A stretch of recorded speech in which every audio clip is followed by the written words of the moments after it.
Hello friends, in this video we will learn how to disable multilingual text suggestions in Windows 11.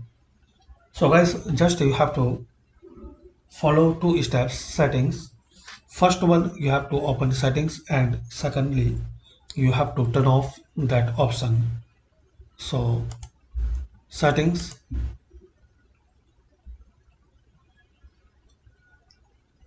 time and language, typing, and here the multilingual text suggestions.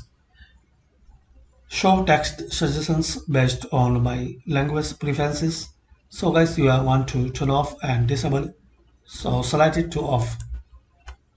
Just you have to turn off this option in case you don't need multilingual text suggestions. So just turn off this slide.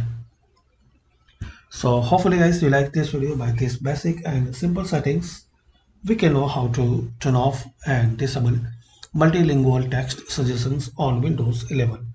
Please share, like and subscribe this channel for more useful videos.